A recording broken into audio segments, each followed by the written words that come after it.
पूर्ण संत की शरण में आए बिना तथा सत्पुरुष कबीर साहिब की सच्ची भक्ति किए बिना जीवात्मा का पूर्ण मोक्ष नहीं हो सकता। इसलिए परमात्मा स्वयं इस मृत लोक में प्रकट होकर तत्वदर्शी संत की भूमिका निभाते हैं तथा सच्ची भक्ति मार्ग बताते हैं। उनकी शरण में आने वाली धन्य आत्माएं अमर धाम सतलोक की प्राप्ति के लिए पात्र बन जाती हैं, जहाँ परमात्मा निवास करते हैं। सुखलोक वह है जहाँ ना बुढ़ापा है, ना मृत्यु है, ना दुख है। सर्वशक्तिमान कबीर जी चारों युगों में उनकी शरण में आने वाले उन प्रिय पुण्य आत्माओं के साथ रहते हैं तथा अपने वचन के अनुसार कलयुग की मध्य पीढ़ी में निर्दिष्ट अवधि में उनका उद्धार सुनिश्चित करते हैं। इसी सिलसिले में भगवान एक कमाली नामक भक्त आत्मा से मिलने आए। कमाली कबीर साहिब की दत्तक पुत्री थी, जिसकी मृत्यु 12 वर्ष की आयु में हो गई थी और उसे कब्र में दफना दिया गया था। यह घटना 625 वर्ष पूर्व की है, जब भगवान काशी उत्तर प्रदेश भारत में एक बुनकर के रूप में लीला कर रहे थे। वास्तव में दिल्ली में राजा सिकंदर लोदी के मुस्लिम धार्मिक गुरु शेख तकी उसके जैविक पिता थे, जो कबीर साहिब से ईर्ष्या करते थे और अहंकार, अभिमान और ईर्ष्या से कबीर साहिब को चुनौती दी कि वह उनकी मृत बेटी को जीवित करें, तभी वह उनकी शक्तियों को स्वीकार करेंगे और वह अल्लाहू अकबर हैं। उसके बाद भगवान ने भी ऐसा ही किया। उन्होंने कमाली को अपनी बेटी के रूप में पाला, क्योंकि उसने शेख तकी को अपने पिता के रूप में स्वीकार करने से इनकार कर दिया था। इसी संबंध में कबीर परमेश्वर ने शेख तकी द्वारा रखी शर्त के अनुसार 10 से 12 वर्ष के बालक को भी जीवन दान दिया था। उस बालक का नाम कमाल था, जिसे कबीर परमेश्वर ने कमाली के समान अपना दत्तक पुत्र बनाकर अपने पास रखा था। वे कमाल और कमाली के पालक पिता थे। उस समय कबीर साहिब के पालक माता पिता नीरू नीमा थे। कबीर साहिब ने विवाह नहीं किया था, इसलिए उनकी कोई पत्नी नहीं थी। अपने नियम के अनुसार कबीर परमेश्वर चारों युगों में ब्रह्म काल के लोकों में प्रकट होते हैं और अपने निष्ठावान भक्तों से मिलते हैं। वे उन्हें सच्चा आध्यात्मिक ज्ञान प्रदान करते हैं, सच्चे मोक्ष मंत्र प्रदान करते हैं और ब्रह्म काल के प्रति अपनी प्रतिबद्धता के अनुसार कलयुग में निर्दिष्ट अवधि में उन्हें मुक्ति दिलाने के लिए उनकी भक्ति बैटरी को चार्ज करते हैं। सच्चिदानंद घन ब्रह्म की अमृतवाणी अर्थात कबीर वाणी में इसका उल्लेख किया गया है।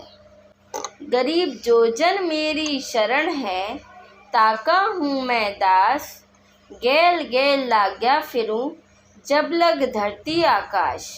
गरीब जो बच्चा गौ की नज़र में, यूँ साये ने संत, भक्तों के पीछे फिरे, वो भक्त वत्सल भगवंत। कबीर परमेश्वर 3 तरह से सब कुछ संभालते हैं। एक अवस्था में वे अपने अमर धाम सतलोक में राजा के रूप में विराजमान होते हैं, जहाँ से वे अपनी शक्ति से सभी ब्रह्मांडों को चलाते हैं। दूसरी अवस्था में वे ब्रह्म काल के लोक में संत के रूप में अवतरित होते हैं और अपनी प्रिय आत्माओं से मिलते हैं। तीसरी अवस्था में वह एक तालाब में कमल के फूल पर एक शिशु के रूप में प्रकट होते हैं, जहाँ से एक निसंतान दंपत्ति उन्हें उठाकर अपने बच्चे की तरह पालते हैं। परमेश्वर ये लीलाएं अपने प्रिय बच्चों यानी अपनी प्रिय आत्माओं को अपनी शरण में लेने के लिए करते हैं, ताकि आत्माओं को कसाई ब्रह्म काल के जाल से मुक्त किया जा सके।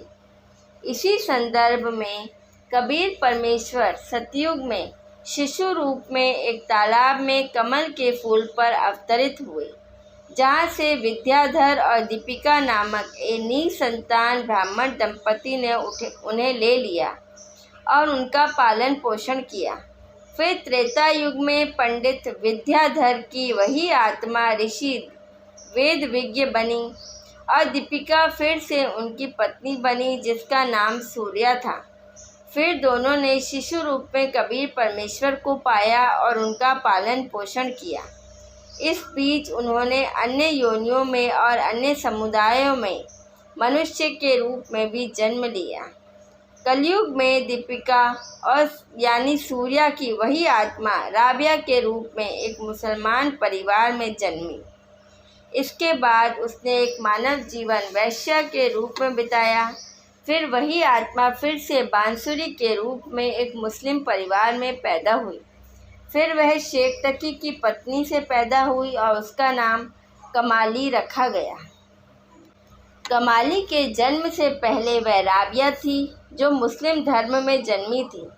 उस समय कबीर परमेश्वर उसे जिंदा बाबा के रूप में मिले और उसे प्रकृति की रचना के बारे में उपदेश दिया। उन्होंने उसे मोक्ष प्राप्ति के लिए सच्चा मंत्र प्रदान किया, जिसके बाद उसने मनमानी पूजा पाठ छोड़ दी, जो वह पहले मुस्लिम धर्म में प्रचलित थी, जैसे नमाज पढ़ना, ईद, बकरा ईद मनाना आदि।